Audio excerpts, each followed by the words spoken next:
청취자 여러분 안녕하십니까? YTN 라디오 수도권 투데이의 장원석입니다. 오늘 선정한 주제는 서울 금천구입니다. 서울과 수도권 기초자치단체장을 초대해서 풀뿌리 민주주의 현장의 목소리를 직접 들어보는 시간, 서울 금천구로 가보겠습니다. 잠시 뒤 일부 투데이 포커스에서는 유성훈 서울 금천구청장 초대해서 관련 이야기를 나눠보겠습니다. 이어서 2부 건강한 이야기 시간에는 역류성 식도염에 대해서 다뤄보고요. 자동차 주치 코너에서는 자동차에 꼭 가지고 다녀야 하는 비상용품에는 뭐가 있는지 알아보겠습니다. 오늘 오후에는 동쪽 내륙 지역에 소나기가 내릴 수 있겠습니다. 게다가 바닷물 높이가 1년 중 가장 높은 때가 요즘이니까요. 해상활동 하시는 분들과 저지대에 계신 분들은 반드시 주의하셔야겠습니다. 14호 태풍 야기는 어제 중국 상하이에서 소멸했고요. 15호 태풍 리피가 일본 남쪽으로 올라오고 있지만 유동적입니다.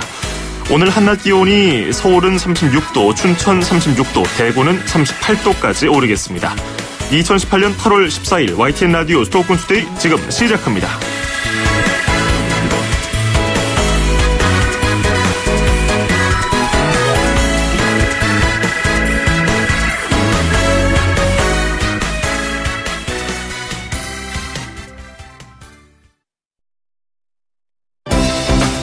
수도권과 관련된 소식은 모두 여기 YTN 라디오 수도권 투데이.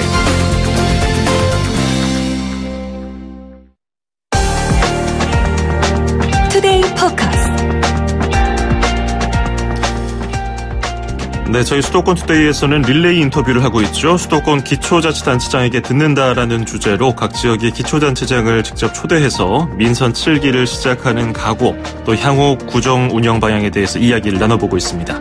자, 오늘은 오랜 시간 수도 서울의 서부 지역 관문 역할을 하고 있는 금천구로 가보겠습니다. 유성훈 서울시 금천구청장과 함께하겠습니다. 어서 오십시오. 예, 안녕하세요. 민선 7기 금천구청장 유성훈입니다. 네, 반갑습니다. 오늘 1번 국도 타고 오셨습니까? 예. 1번 국도에서 시작해서요. 마포까지 상암동까지 왔습니다. 예, 금천구는 뭐 서부 간선도로 1번 국도 타고서 상암까지 쭉 이어지니까 저도 굉장히 익숙한 도로이기도 한데요. 예. 금천구 토박이 출신이잖아요. 예. 금천구 토박이 출신 구청장께서는 아무래도 1번 국도 주변의 발전상 그동안의 역사를 다 기억하고 계실 것 같은데. 예. 어떠십니까? 금천구를 어떻게 좀 받아들이고 계시는지요? 예, 사실은 이제 금천구 하면 우리 서울시의 막내 자치구입니다. 사실은 이제 금천구 하면 이제 여러분들 서울 시민들께서도 생소하게 느끼시는 분도 계십니다. 하지만 이제 서울 서남부의 관문 도시로 성장하고 있고 또 관문 도시로 발돋움하고 있는 그런 금천구입니다. 그렇죠. 예전부터 아주 오래전부터도 서울 들어오기 위해서는 금천구를 꼭 통해서 오고 가고 했다고 그러고 지금 뭐 물동량도 상당한 수준을 차지하고 있다고 하는데 그 얘기는 잠시 뒤에 또 해보고요. 지방선거 당시에 좀 주목을 받은 후보 중에 한 명이었어요. 왜냐면은 또 화려한 이력이 있었기 때문인데 주요 경력에 김대중 노무현 전 대통령 그리고 문재인 대통령까지 3명의 민주정부 대통령이 모두 등장을 하고요. 예. 자세히 설명을 드리면 두 전 대통령 비서실 행정관 지내셨고 문재인 대통령 후보 시절에 선대위 총무본부에서 일을 하시기도 했고요. 본인이 구정을 이끌어갔는데 이게 어떤 의미가 있다고 볼 수 있을까요? 예, 사실은 제가 이제 올해로 정치권에 입문한 지가 딱 30년 되는 해입니다. 예. 25살에 시작을 해서요. 정치를 시작했습니다. 그러다 보니까 역대 대통령 후보님들 또 대통령님들 모시면서 그분들이 정치적 경륜과 경험을 옆에서 보고 또 느끼는 그런 과정이었습니다. 그런 과정들이 이제 지방자치 풀뿌리 민주주의 단체장으로서 또 경험과 경륜을 배워서 실천할 수 있는 그런 또 계기가 됐다고 생각이 들고요.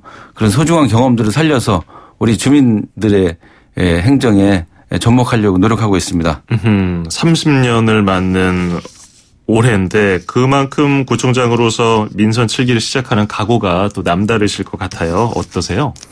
예, 사실은 저희 금천구는 저도 금천구에서 학창 시절을 보냈는데요. 네. 사실은 중공업 지역이나 또 내지는 여러 가지 군부대 또 내지는 이런 개발 제한에 묶여서 있습니다.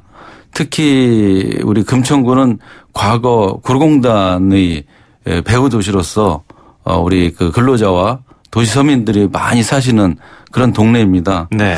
그럼에도 불구하고 사실은 여러 가지 개발에 빗겨나 있었습니다. 그래서 우리 금천구 주민들이 편안하게 사실 수 있는 생활 인프라 확충 또 내지는 복지 향상을 위해서 진짜 새롭게 재도약해야 된다라는 생각으로 우리 금천구 행정에 임하고 있습니다. 네. 지난 선거운동 기간 쭉 돌아보시면은 굉장히 기억이 많이 남으실 것 같은데 선거운동 하시면서 국민들에게 여러 가지 이야기도 들으셨을 것 같아요. 뭐 이것 좀 해주세요. 예. 이거 참 문제인데 이거 해결 안 되면 안 됩니다. 이런 것들. 가장 좀 기억에 남는 메시지가 있으신지요? 예.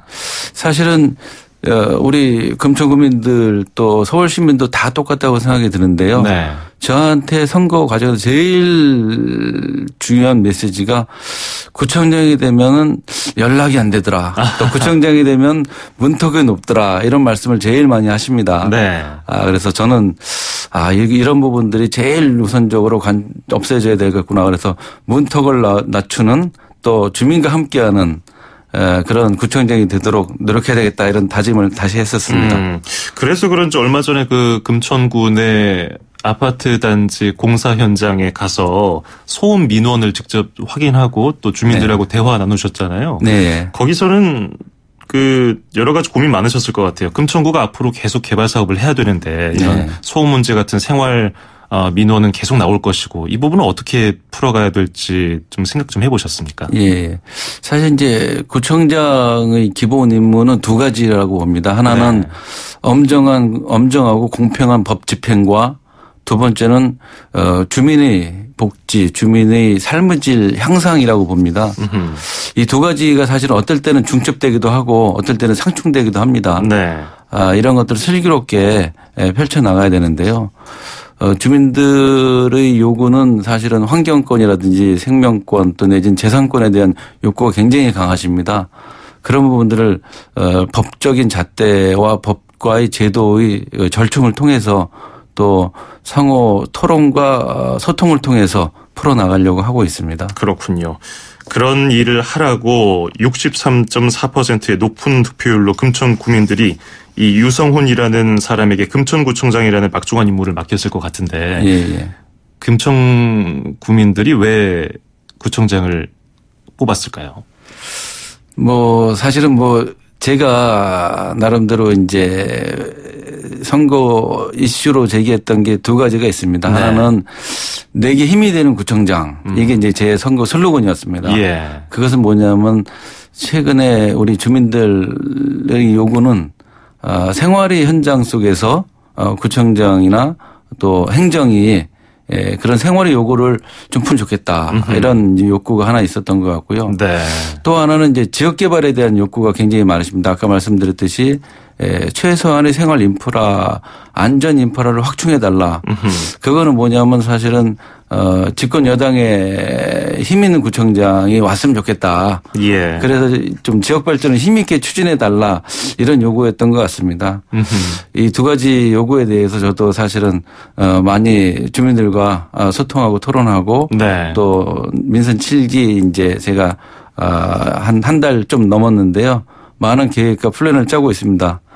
주민들 여러분께서도 그런 계획에 많이 동참해 주시길 다시 한번 부탁드리겠습니다. 네. 그 득표율이 높은 만큼 어깨가 더 무거우실 것 같아요. 예. 지금 머릿속도 청사진으로 가득 차 있으실 것 같은데 그러니까 앞으로 금천구 구정 운영 방향은 어떤 식으로 세우고 있는지 현안 키워드 중심으로 설명을 해 주신다면요. 예. 저희 금천구는 진짜 여러 가지로 개발에 대한 이제 욕구가 많습니다. 그래서 제가 선거 때도 말씀드렸듯이 저희 금천에 3대 현안이 있습니다. 첫 번째는 이제 종합병원에 대한 신설이고요. 두 번째는 신안산선의 조기 착공입니다. 세 번째는 공군부대 이전 이 세 가지 현안이 10년 묵은 숙제입니다. 그래서 이 10년 묵은 숙제를 먼저 풀어야 되겠다. 그래서 그거를 푸는 과정들은 또 주민과 소통하고 토론하는 과정들이 필요하다. 그렇게 함으로써 우리 주민과 함께하는 구정을 펼칠 수 있겠다라는 생각이 듭니다. 그래서 그런 부분에 맞춰서 우리 금천 구정을 펼쳐 나가려고 합니다. 예. 현안 세 가지 크게 들어주셨는데 어느 하나 작은 게 없네요. 굉장히 굵직굵직한 일들인데 그럼 그거부터 얘기를 좀 나눠볼게요. 금천하면은 서울의 관문 역할을 하고 서울의 물동량 상당수가 이쪽을 통해서 오고 가고 이 활발한 거에 대비해서 그동안 좀 소외돼서 발전이 더뎠다는 지적이 있는데 이 현안을 해결함으로써 어느 정도 지역 활성화에 도움이 될 것 같긴 해요. 일단 신안산선 복선 전철 건설 사업, 네. 이 교통 인프라 관련해서는 어떤 계획이 있으신지요? 예, 사실은 신안산선 문제는 저희 이제 구청장이 해결할 문제는 아닙니다만, 네. 국회의원들하고 같이 풀어내야 될 문제입니다.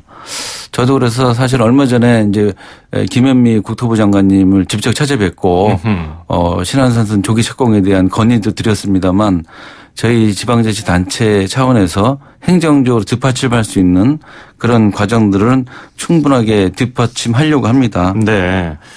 그리고 대형 종합병원 건립 이것도 현안으로 꼽아주셨는데 이 부분은 네. 진척 상황이 어떻게 되나요? 저희 금천구의 수건 사업 중에 하나가 이제 대형 종합병원입니다. 네. 아무래도 이제 금천구가 서남부권에 위치해 있다 보니까 병원이나 이런 부분들이 사실 그동안 좀 복지 측면에서 좀 약했습니다. 현재 과거에 대한전선 부지가 소유자인 부영그룹이 있습니다. 부영그룹에서 얼마 전에 2017년에 우정의료재단이라고 하는 의료재단을 만들었습니다. 그래서 의료재단에다가 의료부지 933억 원과 현금 등을 포함한 운영비 450억 원, 그래서 총 1,300여 원을 이제 투입을 해서 의료법인을 만들었습니다. 네. 그 의료법인을 중심으로 해서 지하 7층, 지상 27층 규모의 700평상 규모의 이제 종합병원을 설립할 계획을 갖고 있습니다. 저희가 이제 서울시와 또 우정의료재단 또 금천구 3자가 여러 가지 실무 협의를 지금 추진 중에 있습니다. 네. 이런 실무 협의를 통해서 조속하게 종합병원 완성을 위해서 열심히 노력하고 있습니다. 그렇군요. 많은 분들이 이 점에 대해서 궁금해 하시더라고요. 그리고 또 오랫동안 금천구가 고민으로 안고 있는 공군부대 이전과 관련해서 공군부대가 그 금천구의 한가운데 있어요. 네, 그래서 맞습니다. 남과 북 사이에서 그 가로막고 있는 건데 부지도 굉장히 넓고요. 예. 이 수건 사업이 좀 이번에는 풀릴 수 있을까요? 사실은 이제 이 공군부대 이전은 단시일 내에 이제 풀릴 수는 없습니다. 예. 왜냐하면 이제 수도방이라고 하는 그런 측면의 군부대 역할이 있기 때문에 그런데요.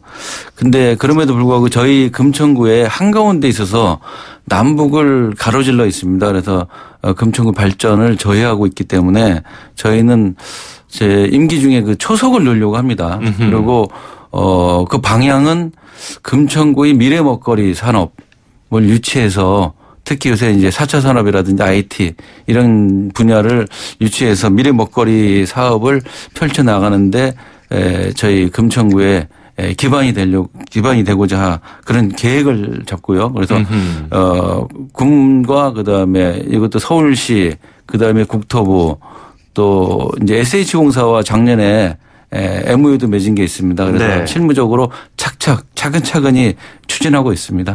초석을 다지는 때가 되겠군요. 네. 금천구에는 뭐 가산 디지털 단지도 있고 근처에는 네. 아까 말씀하신 것처럼 구로 디지털 단지도 있기 때문에 네. 관련 IT 산업과 관련된 인력이 굉장히 많거든요. 예. 그러면은 만약에 공군부대 이전이 언제가 될지 모르겠지만 완료가 되면은 그 부지는 그런 용도로 활용이 될까요?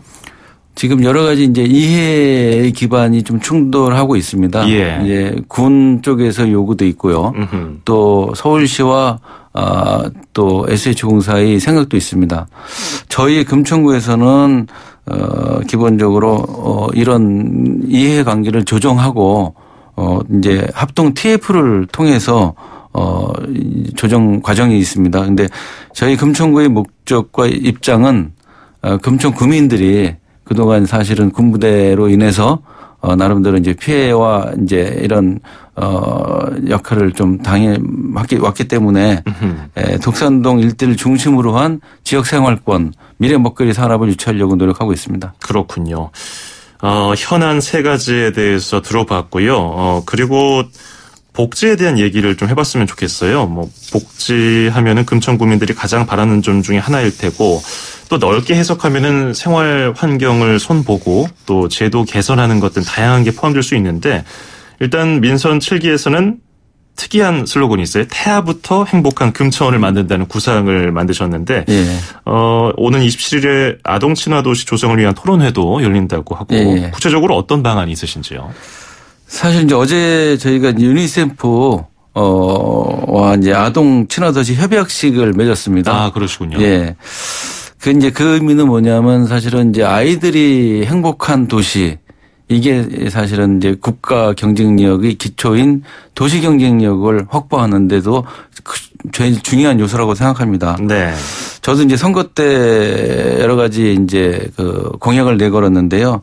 그래서 제일 중요한 거는 태아부터 행복한 금천, 그다음에 아이들이 행복한 도시를 만들면 저희 금천구도 행복해질 수 있는 기초가 성립된다고 생각하고요. 네. 그런 차원에서 여러 가지 이제 예를 들면은 초등학교에 교실에 미세먼지 요새 대책 심각하지 않습니까? 네네. 그래서 공기청정기 설치해서 우리 아이들이 이런 환경에 대해서 좀 면역력이 좀 약하지 않습니까? 네. 좀 그런 것들을 좀 만들어내려고 하고요. 그래서 사실은 그런 복지 정책이 현장에서 또 세밀하게 촘촘하게 이제 구성이 돼야 된다고 생각합니다. 그런 부분들을 좀 적극적으로 보완해내고 또 추진해내려고 생각하고 있습니다. 네. 전 세대를 통틀어서 웃음이 가장 많은 세대하면 아이들이잖아요. 네. 아이들의 웃음소리가 끊이질 않는 도시 참 꿈꾸고 계시는데 그것을 꼭 이루시길 바라겠고요. 네.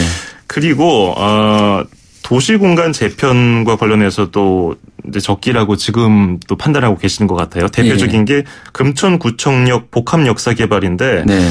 근데 이게 금천구에는 준공업 지역이 많아서 한 3분의 1 정도 금천구 지역을 차지하고 있더라고요. 그래서 네. 뭐 건물 높이 규제 때문에 못하는 게 많다는 불만도 오랫동안 있어 왔는데 이것과 더불어서 금천구청역 개발은 어떤 식으로 해나가실 생각이신지요? 네, 사실은 금천구청 역사를 와보셨는지 모르겠는데요. 네. 서울에서 1번 출구가 하나 있는 역이 금천구청역입니다. 가봤습니다. 네, 그래서 금천구청역에서 만나자 그러면은 친구들이 몇 번에서 만나, 몇 번 출구에서 만나 이런 말씀을 합니다. 그래서 거기는 1번 출구 하나밖에 없습니다. 없어. 이렇게 이제 제가 얘기를 하거든요. 그럼 네. 다들 웃습니다. 그만큼 사실은 이제 금천구청역이 네. 오래됐고요. 불편한 걸 넘어서서 이제는 주민들이 역을 이용하는데 안전의 문제까지 제기되고 있는 상황입니다. 그래서 저는 제일 먼저 제가 현재 정책 1호로 금천역 역사를 복합 개발하겠다. 이런 취지로 말씀을 드렸고요. 네. 지금 차근차근 준비돼서 이제 조만간 가시는 성과로 주민들에게 보고 드릴 시간이 올 수 있을 것 같습니다. 네. 금천구청역에서도 이제 몇 번 출구에서 나와라 이런 얘기를 할 때가 언젠가 또 올 수가 있겠군요.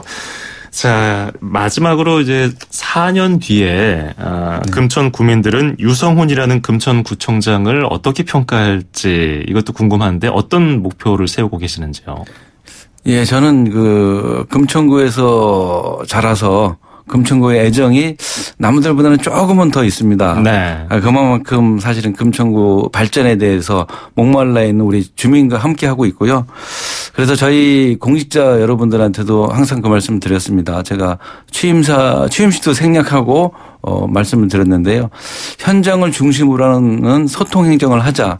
그래서 일하는 구청, 청렴한 구청을 만들어서 주민께 보답드리자. 이런 말씀을 드렸고요. 최근에는 저희 금천구에 이제 골목길이 굉장히 많습니다. 네. 그래서 이 골목길에서 친숙하게 만날 수 있는 구청장이 되겠다. 이런 말씀을 가끔 드리고 있는데요. 그만큼 저희가 열심히 뛰겠다 이런 각오를 드리는 말씀입니다. 앞으로 네. 골목길에서 자주 찾아뵙는 그런 만나는 그런 구청장이 되도록 노력하겠습니다. 그렇군요. 문턱이 낮아진 구청장실 그리고 골목길에서 만날 수 있는 구청장. 그래서 오늘 저희가 노래 하나 골라달라고 했을 때 김현식의 예, 골목길을 골라오신 것 같은데 그런 이유겠죠? 예, 맞습니다. 네, 알겠습니다. 오늘 말씀 여기까지 듣도록 하고요. 끝으로 김현식의 골목길 듣겠습니다. 오늘 말씀 고맙습니다. 네, 고맙습니다. 네, 지금까지 유성훈 서울 금천구청장이었습니다.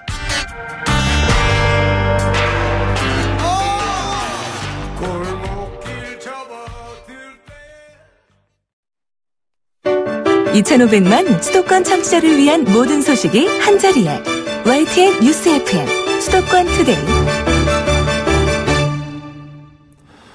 FM 94.5MHz YTN 라디오 수도권 투데이 듣고 계시고요. 저는 아나운서 장원석입니다. 2부에서는 건강한 이야기 코너에서 역류성 식도염에 대해서 다뤄보고요. 또 자동차 주치 코너에서는 꼭 가지고 다녀야 하는 비상용품에 대해서 알아보겠습니다. 1분 뒤에 이어가겠습니다.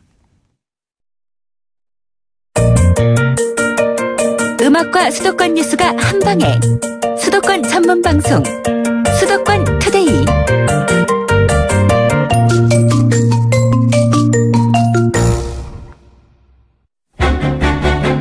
수도권 투데이 청취자 여러분, 건강하세요? 쉽고 재밌게 풀어보는 건강한 이야기. 무더위에 밤잠을 이루지 못하면은 당연히 활동량이 늘고요. 배고픔도 더해집니다. 더위를 이기기 위한 폭식과 폭음, 역류성 식도염을 일으키는 원인이 된다고 하는데요. 특히 잦은 음주, 또 스트레스가 많은 현대인들에게 성인 7명 중 1명 이상은 역류성 식도염 같은 위장질환 등으로 고통받고 있다고 합니다. 이제 곧 여름이 끝나고 식욕의 계절, 가을이 찾아오죠. 위 건강도 챙겨야 할 때입니다. YTN 라디오 수도권 투데이의 주치 강재헌 인제대 서울백병원 가정의학과 교수와 함께하겠습니다. 어서 오십시오. 안녕하세요. 더워서 밤을 새다 보면은 네. 당연히 배가 고파지잖아요. 맞아요. 근데 예. 밤이 되면은 꼭 뭔가 자극적인 향을 풍기는 튀긴 이런 음식들이 더 당기게 되는데. 그렇죠. 아, 교수님도 야식 드세요? 최대한 자제하려고 하는데 네. 저도 가끔 먹을 때 있습니다. 그러니까 뭐 치킨 시켜 먹거나 라면을 끓여 먹거나 거기다 맥주까지 곁들이는 경우가 허다한데. 그렇죠. 근데 그런 것들은 먹을 땐 좋은데 먹고 나면 잠잘 때도 좀 불편한 것 같고 그렇죠. 일어났을 때도 여전히 더부룩하고 예. 심한 경우 역류성 식도염까지 앓기도 하는데 네. 오늘 얘기해볼 역류성 식도염이 어떤 질환인가요? 예, 우선 이름을 보면요. 식도염인데 역류 때문에 온다 이런 의미예요. 네. 그래서 음식을 먹게 되면 식도를 지나서 위로 넘어가게 돼요. 그 사이에 식도 관략근이라는 게 있어요. 그래서 딱 그 관략근이라 하면 조여져 있는 데인데요. 네. 음식이 들어갈 때만 열렸다가 들어간 다음엔 딱 닫혀 있어요. 아하. 그러니까 내려는 가지만 거꾸로 위로 올라가지 못하게 되는 거거든요. 아, 그래서 음식은 먹고 물구나무 서도 그렇죠. 다시 나오지 않는 것처럼. 더구나 위벽은 위액이나 소화액 또 위산에 굉장히 잘 견뎌내는 데 반해서 네. 식도벽은 부식이 되거나 염증이 생겨요. 아. 그렇기 때문에 역류가 되면 곤란한데 이 정상인은 이 관략근이 음식을 삼킬 때 또는 뭐 가끔 트림할 때 이럴 때만 잠깐 열렸다가 바로 딱 닫히거든요. 네. 근데 이 조이는 힘이 약하거나 헐거워져서 약간 열려 있는 분들은 위에 있는 그런 독한 물질, 그러니까 식도를 염증을 유발할 수 있는 위액이나 소화액이 식도로 역류를 하게 되죠. 그러면 이 때문에 식도에 염증이 생기면서 여러 가지 불빛도 길게 가면 합병증이 생기게 되는 겁니다. 그럼 구체적으로 역류성 식도염을 앓고 있는 분들은 어떤 증세를 보이나요? 신트림을 한다든지 또는 신물이 넘어오는 느낌이 생긴다든지 또 가슴 부위가 타는 듯한 느낌을 갖는 분도 있어요. 그 이외에 마른 기침을 하는 분이 있는데 이게 폐 때문에 그런 줄 아시는데 네. 사실은 식도염 때문에 그런 경우도 있고요. 아하. 또 목이 쉰다든가 인후부에 불편함을 느끼는 수도 있습니다. 근데 단순히 좀 긴장하거나 스트레스를 받아서 나 체했다고 막 얹힌다 이런 얘기하는 분들 그리고 스트레스를 받아서 좀 위에 염증이 생긴 것 같아서 좀 역류하는 느낌이 온다 이런 것하고는 뭐가 다른가요? 속이 쓰리다든가 속이 불편한 건 똑같죠. 네. 근데 그 이외에 마른 기침이라든지 목이 쉰다든지 인후부 불편감은 아하. 스트레스성 위험에는 없고요. 역류성 식도염에만 나타나게 됩니다. 그렇군요. 이 점 꼭 기억하셨다가 특이한 증세를 보인다면 꼭 병원을 찾으시길 바라겠습니다. 국내 통계를 보니까 역류 질환의 경우는 2009년에 256만여 명 정도였는데 한 4년 정도 지났을 때 2013년에 351만여 명으로 굉장히 많이 늘었어요. 37%. 네. 왜 이렇게 많이 이게 역류성 질환이 늘어났을까요? 아무래도 식생활이 서구화되다 보니까 네. 비만이 많아진 게 하나 이유입니다. 비만이 많아지게 되면 배 안에 내장 지방이 많아지니까 복압이 올라가요. 그러니까 위를 갖다가 어떻게 말할까요? 짠다는 그런 압력을 받게 되니까 역류가 더 쉬운 환경이 되고요. 네, 두 번째는 그 상부 위장관 내시경을 이제 대부분의 사람들이 1년 또는 2년에 한 번 하시잖아요. 네. 그러다 보니까 내시경으로 진단되는 역류성 식도염도 많아지고 있습니다. 그 나이나 성별에 따라서 좀 차이가 있기도 하나요? 예. 여성이 남성보다 좀 많고요. 그리고 연령대로는 60대에서 가장 많은 질환입니다. 그래서 우리 어머님들 보면은 소화 잘 안 되고 이렇게 좀 역류성 식도염을 앓는 분들이 많은데 네. 그분들은 특히나 좀 고위험군이기 때문에 조심해야겠군요. 그렇죠. 예. 근데 이 병이 이게 생활습관 질환이라고 하던데 어떤 나쁜 습관 때문에 이 역류성 식도염을 부추길 수 있을까요? 예, 정말 다양한 원인이 역류성 식도염을 일으키는데요. 네. 제일 중요한 게 앞서 잠깐 말씀하신 야식, 과식 이런 거고요. 그다음에 음주, 흡연 이런 것들 또 여러 가지 예를 들어 탄산음료나 카페인 음료 같은 것도 그 위하고 식도 사이의 관략근을 헐겁게 만들기 때문에 역류를 더 잘 일으키도록 만들게 됩니다. 예. 별다른 의학 상식이 없더라도 흡연하고 음주 또 맵고 짠 음식 자극적인 것들이니까 당연히 몸에 부담을 준다는 건 알겠는데 네. 혹시나 단 음식도 과하면 위에 좋지 않은 영향을 줄 것 같기도 한데 어떨까요? 예, 맞습니다. 우선 단 음식 자체가 결국 비만을 유발하잖아요. 네. 복압이 올라가서 역류성 식도염을 유발하게 되고요. 또 우리가 흔히 먹는 단 음식 중에는 달기만 한 게 아니라 기름진 단 음식이 많아요. 네. 초콜릿이라든지 빵, 과자 같은 거 그런 것들은 이 기름진 음식 자체가 관략근을 약화시키기 때문에 또 역류성 식도염을 유발하게 됩니다. 근데 여름철에 역류성 식도염 환자가 더 많이 늘고 또 진행도 빠르다고 알려져 있는데 그 이유는 딱히 뭘까요? 네, 아무래도 여름에 너무 덥잖아요. 네. 그러니까 탄산음료 같은 음료를 굉장히 많이 드시고 또 밤에 덥다 보니까 밤에 야식이 많아지고 또 요새 치맥 유행인데 여름철에 또 더우면은 시원한 맥주랑 치킨 이렇게 드시는 분 많잖아요. 좋죠. 예, 그러다 보니까 아무래도 여름철에 역류성 식도염이 악화되는 것 같습니다. 그렇군요. 네. 그 수분이 많이 빠져나간 상태에서 그렇게 되면 더 몸에 바로 작용을 할까요? 그렇기도 하지만 사실 이 알코올 자체 또는 탄산음료 또 카페인 음료나 기름진 야식 자체가 위식도의 역류를 촉진합니다. 그렇군요. 예. 그 지난주에 50견도 그랬지만 통증이 네. 낮보다 밤에 더 심하다고 하는 분들이 계세요. 네. 이것도 비슷한 이유일까요? 그것도 있지만요. 네. 사실 위가 앉거나 서 있을 때는 약간 비스듬히 서 있는 자세가 되는데요. 네. 눕게 되면 위도 누워요. 그러다 보니까 아무래도 중력의 영향을 덜 받으니까 역류가 더 쉬워지는 그런 자세가 되는 거죠. 그렇군요. 네. 그러니까 또 잠도 더 안 오고 그렇죠. 악순환이 계속되는 것 같아요. 네. 근데 가벼운 속쓰림 정도로 생각을 해서 그냥 두는 경우 있어요. 그냥 약을 약국에서 적당히 사 먹고 버티는 그렇죠. 분들 계시는데 그렇게 되면 안 좋을 것 같은데요. 안 좋죠. 사실 역류성 식도염으로 통증이나 증상이 있다면 이미 꼭 치료가 필요한 단계라는 의미인데 그냥 방치하거나 대증 치료만 할 경우에는 식도에 궤양이나 출혈이 생길 수도 있고요. 식도벽이 염증이 반복되면서 식도가 좁아지는 협착이 나타나서 음식을 제대로 못 삼키는 경우도 있습니다. 염증 정도면은 병원에 가서 적당히 치료를 받으면 될 텐데 네. 암으로 발전하는 가능성이 있을까? 이거 걱정하는 분들 계시더라고요. 예, 실제로 그렇습니다. 그러니까 위식도 역류가 반복되면 위하고 가까운 하부 식도에 염증이 반복돼요. 네. 그럼 바레시 식도라 그래가지고 그 부위가 완전히 변성이 돼서 점막이 변화가 되는데요. 여기에서 식도암이 생길 위험이 높다고 합니다. 네. 그러면 내시경으로 바로 확인이 가능한가요? 예, 내시경 진단되고요. 또 증상으로도 의심이 되면 바로 내시경 진단도 가능합니다. 그러면 치료는 어떤 식으로 이루어지나요? 요즘은 약이 좋아서 예. 그 위산 분비를 억제하고 위식도의 관략근을 좀 조여주는 그런 좋은 약물들이 많이 있거든요.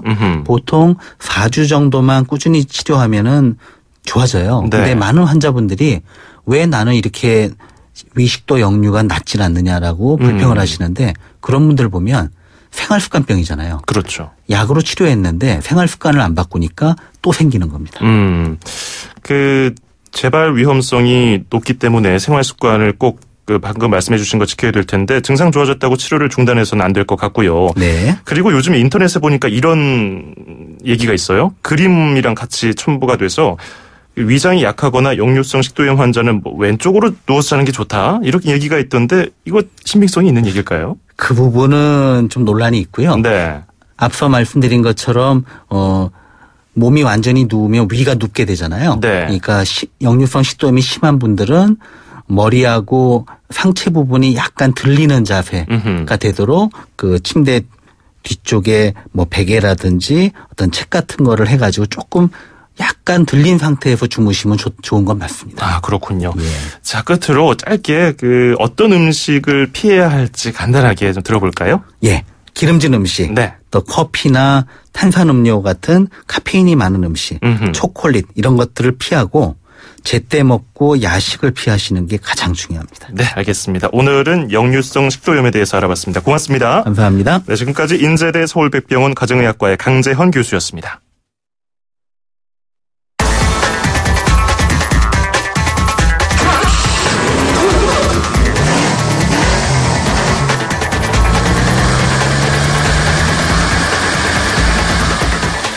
매주 화요일마다 만나보는 코너죠. 자동차 주치 시간입니다. 오늘은 자동차 비상용품에 대해서 알아보도록 하겠습니다. 오늘도 김필수 대림대 자동차학과 교수와 연결합니다. 김 교수님 안녕하세요. 네, 안녕하세요. 네, 요즘에 그 자동차에서 어떤 예기치 못한 상황이 발생했을 때를 대비해서 비상용품을 갖추고 다니라 이런 얘기들 많이 하는데 왜 중요한지 좀 강하게 말씀해 주신다면요. 최근에 화재도 지금 폭염이 계속되고 있기 때문에 네. 화재 사건 때문에 관심이 상당히 높습니다. 근데 이제 이렇게 화재가 생겼을 때 만약에 내 차에 소화기가 있었으면 하는 부분도 좀 있거든요. 네. 물론 이제 초기지나 이미 많이 엔진 쪽에 만약에 불이 많이 붙어 있다 이 경우에는 뭐 일단 피하고 안전하게 먼저 대책을 만드는 게 중요하겠지만은 소화기가 있고 없고가 상당히 중요한 역할을 할 수가 있습니다. 네. 그런 측면에서 이 비상용품을 가지고 있을 때는 안전에 직결되는 부분들, 특히 일생 동안 한 번도 안 쓰는 비상용품들이 굉장히 많은데 예. 그 단 한 번이 자신의 목숨, 탑승자의 목숨을 구할 수 있다는 거기 때문에 그런 측면에서 비상용품이 이 자동차에 지금 탑재가 되고 있어야 되는데 국내에서는 거의 이런 경우가 없거든요. 의무사항도 아니기 때문에 그런 측면에서 비상용품의 중요성 아무리 강조해도 지나치지 않습니다. 예. 자동차 제조사에서 기본적으로 탑재해주면 좋겠지만 그게 지금 안 돼 있으니까 개별적으로 구비를 해야 되는데 차량용 소화기의 경우 일반 그냥 매장 가면 쉽게 구할 수 있는 것들이죠? 그렇죠. 얼마든지 많이 나와 있고요. 예. 또 가격도 그렇게 높지가 않습니다. 아주 고급 제품이 있는 게 아니라 대부분 다 대중품들 개념이거든요. 그리고 한번 구입을 하게 되면은 거의 반영구적으로 쓸 수 있는 부분들이 많이 있습니다. 예. 이런 것들은 한번 구비를 한 세트 해놓게 되면은 비용도 부담이 없으면서 또 차를 바꾸게 되면 그거 가지고 옮겨놓으면 되거든요. 네. 그 중요한 것이 이제 비상용품들은 몇 가지 핵심들은 트렁크에 놓지 마시고 운전석 옆자리에 놔야 됩니다. 아하. 아까 말씀드린 소화기 같은 거 손에 잡을 수 있어야지 만약에 차에 문제가 생겼는데 트렁크에 가서 혼재되어 있는 여러 가지 물품 사이에서 찾는 거 불가능한 얘기고 시간도 없습니다. 네. 예, 비상용품이라는 건 비상시에 쓸 수 있는 부분이기 때문에 운전석 옆자리에 손을 뻗어서 닿을 수 있는 위치에 놔야 된다는 거. 그런 측면에서 보면은 비용 부담에 대한 거 없고 의지만 갖고 있으면 충분히 할 수가 있습니다. 네. 그리고 요즘에 무더운 날씨에 장거리 여행 떠나시는 분들 시골 한복판에서 갑자기 타이어가 파손됐다거나 배터리가 나가버리면 굉장히 당황스럽거든요. 이 두 가지 부분은 꼭 챙겨야 될 것 같아요. 그렇습니다. 이 배터리에 대한 것들 경우에는 특히 요새는 에어컨이라든지 전기에너지를 상당히 많이 쓰고 있기 때문에 네. 배터리도 상당히 무리가 많이 갑니다. 이럴 경우에는 수명이 한 3년 정도뿐이 안 가는데 내 차가 거의 3년이 됐다 그러면 날씨가 이렇게 덥고 무더워지고 무리하게 사용하면은 더 이 수명이 짧아지거든요. 네. 또 이상하게 도심지 우리 사람들도 마찬가지 병원 가면 안 아픈데 안 가면 몸이 아프고요. 맞아요. 그 차도 이상해요. 그래서 차 같은 경우에도 외딴 데 갔을 때 그때 차가 이제 문제가 되는 경우도 있습니다. 꼭 그러더라고요. 아침에 시동이 안 켜진다든지 하게 되면 다른 차하고 연결해야 되는데 머리 앞배끼리 마주보고 이 부스터 케이블이 있어야 되거든요. 네. 이 케이블도 지금 없는 경우가 대부분 다고 왜 그러냐면 우리나라 비상 애프터 서비스가 워낙 잘 돼 있어가지고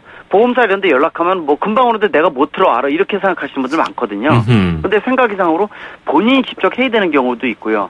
이 남성분들도 이 스페어 타이어 못 가시는 분들 상당수입니다. 거의 대부분이에요. 네. 예, 공구가 어디인지도 모르고요.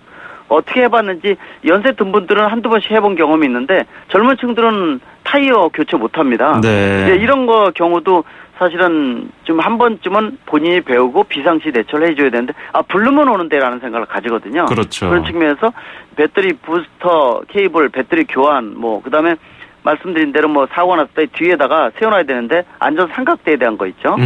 또 어두워지게 되면 경광봉이나 요새는 성광 물질 해가지고 불꽃 올라오는 거 있죠. 불꽃. 네. 예, 영화에서 보면은 이렇게 던지면은 불꽃이 한 30분이 일어나지 않습니까? 네네. 이런 것들도 지금 일반 물건을 다 판매를 하고 있으니까 다 구비가 가능하다고 보고 있고 그래서 이런 부분들은 하나하나 이 안전하고 또 직접 탑승자의 이 목숨과도 직결된 상당히 중요한 부분이 아닌가 말씀드릴 수가 있습니다. 네. 그 예비용 타이어 얘기를 좀 더 해보면요. 예전에는 실제로 운행하는 바퀴와 똑같은 크기의 똑같은 모양의 예비용 스페어 타이어가 트렁크에 있었는데 요즘에는 네. 그 실제로 그 운행하는 타이어보다 좀 작은 뭐 색깔도 다르고요. 모양도 네. 다른 것들을 그 트렁크에다가 주더라고요. 제조사에서. 그런 경우에는 뭐 맞습니다. 빨리 이동해야겠네요. 다른 곳으로. 그렇습니다. 지금 세 가지 타입이 있다고 보셔야 되는데 네. 말씀하신 스페어 타이어는 타이어가 똑같은 겁니다. 그래서 뒤에 트렁크 밑에 하단에 면적도 상당히 넓었거든요. 네. 근데 요새는 나오는 차는 스페어 타이어를 안 쓰고 일명 이제 템퍼러리 타이어라 그래요. 템퍼러리. 아하. 그러니까 일시적으로 잠시 사용한다는 뜻인데요. 타이어 크기가 오토바이입니다. 오토바이 타이어가 똑같아요. 예, 작더라고요. 그래서 상당히 작은데 이거는 교체를 해주게 되면은 저속으로 가까운 정비업소까지 가는데 사용하는 타이어예요. 그래서 일반 고속도로나 이런 데 전용도로 운영할 수가 없습니다. 고속으로 달리면 위험하거든요. 그렇죠. 그래서 잠깐 쓰는 거고 또 요새 나오는 차는 응급 키트라고 해서 타이어가 아예 없습니다. 타이어가 아예 없고요. 구멍에다 집어넣은 공기 주입이 되면서 입구 구멍이 났던 부분들을 특수 물질을 이렇게 막아주는 어떻게 보면 펑크를 떼어주는 응급 키트가 들어가 있어요. 그렇습니까? 그래서 이거를 사용법도 알고 있어야 됩니다. 그래서 자기 차의 트렁크 밑에 응급 키트가 들어갔는지 템포럴 타이어였는지 또는 중고차 옛날 거 구입했더니 그냥 스페어 타이어가 있다든지 세 가지 스타일이 있다는 거. 예. 이것도 좀 알아두셔야 되는데 말씀드린 대로 열어봤어야 알지 않습니까? 그러한 말입니다. 트렁크 밑에 뭐가 있는지 모릅니다. 예. 그래서 그런 것도 확인하셔야 되고 사실 비상용품 중에서는 세 가지가 핵심 부품인데 세 가지 하나 말씀드리면요. 아까 말씀드린 소화기하고요. 자동차용 소화기 요새 소형으로 많이 나옵니다. 네. 그다음에 비상용 망치입니다. 유리깨는 망치죠. 이거는 차가 물에 빠진다든지 호수에 빠진다든지 또 차가 부닥쳤는데 문이 하나도 안 열린다든지 하면 유리 깨고 나와야 되거든요. 네. 근데 차가 화재가 생겼다 그러면 골든타임이 짧습니다. 깨고 나와야 되는데 망치가 없으면 나오기가 쉽지가 않습니다. 발로 아무리 쳐도 안 깨집니다. 예. 요새 또 썬팅이 돼 있기 때문에 더 안 깨집니다. 그리고 비상용 망치 뒤에는 가위나 칼날이 붙어 있어요. 예. 이거는 차가 전복이 될 때 꼬여 있을 때 이 안전벨트가 안 풀립니다. 어느 때는요. 아하. 이때는 가위나 아니면은 칼날 가지고 자르고 나오라는 겁니다. 그다음에 한쪽을 망치를 깨고 나오고 또 한 가지는 이제 비상용품이 또 한 가지가 그 아까 말씀드린 이 안전 삼각대에 대한 거죠. 네. 예. 그리고 이제 우리 선진국은 많이 있는 것 중에 하나 안전 야광 조끼가 실내에 있어요. 네. 접혀서 들어가는 이건 뭐냐면은 우리나라 2차 사고로 인해서 1년에 37명 평균 37명이 사망하거든요. 예. 왜냐면 고속도로 1차선이나 저정도 1차선에 차가 고장을 섰다. 그러면 끝에 차선으로 비상등 켜고 도망 나와야 되잖아요. 그렇죠. 그때 이 다른 차에 의해서 치여서 사망하는 경우도 많습니다. 근데 외국에서는 안전 야광 조끼가 있어서 그것부터 먼저 입어요. 예. 멀리서 눈에 띄는데 우리나라 그거 있는 차 한 번도 못 보셨어요. 그러게요. 저도 못 봤네요. 그래서 외국에서는요. 이 야광 조끼가 접혀서 안에 서랍 같은 데 들어가 있어요. 예. 실내에서. 바로 꺼내볼 수가 있습니다. 근데 이 말씀드린 소화기, 비상망치, 안전 야광 조끼 어느 하나도 우리나라에는 의무화되어 있는 게 없고요. 맞습니다. 그나마 버스나 이런 데서 비상망치하고 소화기 어디인지 모르고 비상망치에 걸려 있는데 예. 굉장히 위험하죠. 그래서 아마 이런 부분들 요새 많이 논란이 되고 있거든요. 네, 알겠습니다. 의무 사항에 대해서. 그래서 한번 좀 의무가 되지 않더라도 우리가 네. 구비를 해두게 되면 비용 많이 거의 안 들어가니까 한번 생각하시는 거 좋다고 보고 네, 있습니다. 알겠습니다. 오늘 비상용품에 대해 알아봤습니다. 고맙습니다. 네, 감사합니다. 네, 지금까지 김필수 대림대 교수였습니다. 네, 수도권 투데이 마치고요. 저는 내일 모레 아침에 뵙겠습니다. 장원석이었습니다. 고맙습니다.